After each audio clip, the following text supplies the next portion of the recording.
Alright, and welcome back to the analytics. Remember, this is the channel that is solely focused on analyzing the socio-political and economic happenings in Nigeria, Africa, and world at large. In this video, we are to analyze the candidates of All Progressive Congress, the APC, the People's Democratic Party, the PDP, and the Labour Party, the LP. We are to analyze their candidates, their standings in various geographical distributions of the country, how events are most likely to unfold. Well, from events as shown from the results of the presidential primary elections of various political parties, especially the PDP, the APC, and the LP, it is believed that the 2023 presidential election will go tribal line. Ahmed Bola Tinubu from the southwest, Peter Obi from the southeast, Atiku Abubakar from northeast.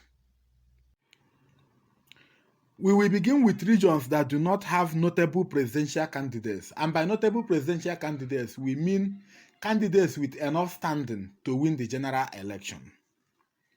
And these regions are the region of the South-South and the region of the North-Central. We begin with the South-South region. The People's Democratic Party, the PDP, would be getting substantial amount of votes from the South-South region. The Labour Party will be getting substantial amount of votes from the South-South region, while the ruling party, the APC, the All Progressive Congress, would be getting not so substantial amount of votes from South-South region, and these are our reasons. The PDP is most likely going to pick its vice presidential candidate from the region of the South-South, and this will make votes from this region to lean PDP. The fact that South-South region has substantial number of people who are Igbo would make their votes also to lean towards Labour Party, whose presidential candidate is Dr. Peter Obi, who is an Igbo man from Southeast.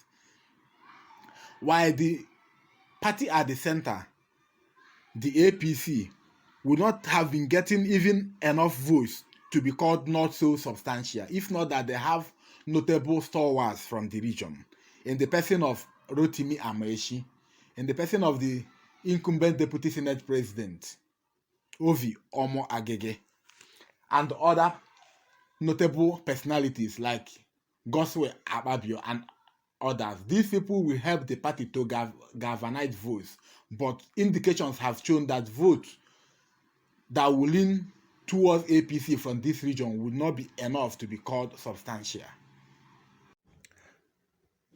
Now, coming to the region of the North Central, the fact is that the region that has suffered most gruesomely in the hands of Fulani herdsmen in the course of their rampage across the nation is the North Central region, would make votes to sway both to the People's Democratic Party and the Labour Party against the All Progressive Congress, which ordinarily would have had an easy win in this region.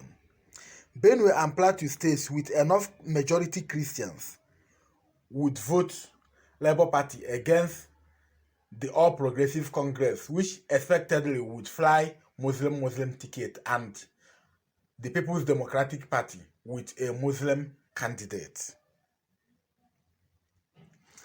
And the fact that the Middle Belt Forum, the socio-political body in the region, had canvassed for power shift to the southeast, would also help make votes in these two states to sway to the Labour Party.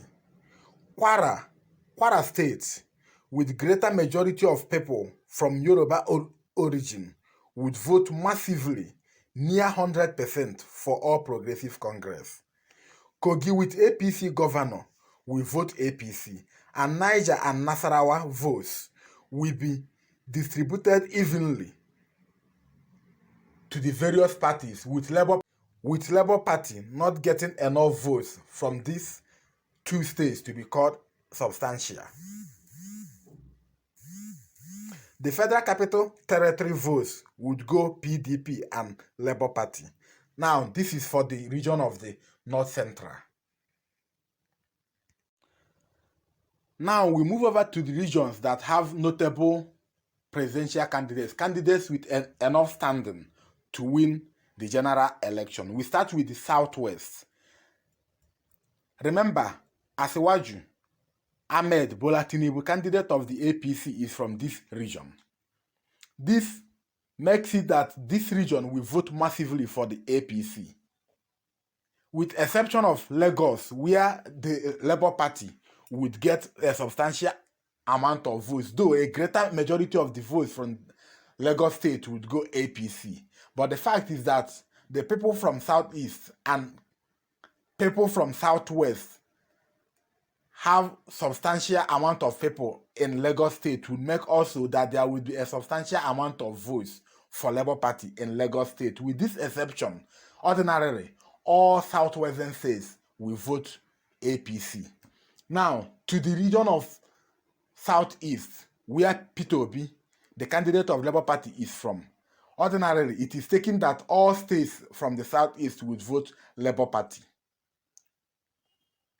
Now, the Northeastern region, where Atiku Abubakar, candidate of the People's Democratic Party, is from, is taking grantedly that all states from this region would vote massively for Atiku Abubakar. Now, we move over to Northwestern states. We move over to Northwestern region, where Rabiu Kwakwanso, the candidate of the New Nigerian People's Party, is from. We did not mention Rabiu Kwakwanso among those we are analyzing because his popularity is state limited. He's only popular within his state, though he's massively and groundedly popular in his state. Rabiu Kwakwanso is from Kano State, with state government being controlled by All Progressive Congress. This makes it that the Kano State vote will be divided evenly between All Progressive Congress and the New Nigerian People's Party, with New Nigerian People's Party getting majority of the votes. Remember, with the effect of Rabiu Kwakwanso defecting to APC, defecting to People's Democratic Party last general election 2019, made it possible that APC was able to return to the state with votes less than 300. Now, the rest of the region would swear to All Progressive Congress. Now, this is the analysis as it stands today, region by region. Stay glued to our channel as events unfold. We keep analyzing them. We keep putting facts together. Well, we will be rounding off the video at this point. But before we conclude, remember, it is the Analytics, a channel that focuses on analyzing the socio-political and economic happening in Nigeria, Africa, and world at large. Please remember to hit the notification bell as you subscribe, so that you can always get us whenever we come online. Remember that we rely heavily on your subscription, on your pressing the notification bell in order to grow our channel. See you next time. See you.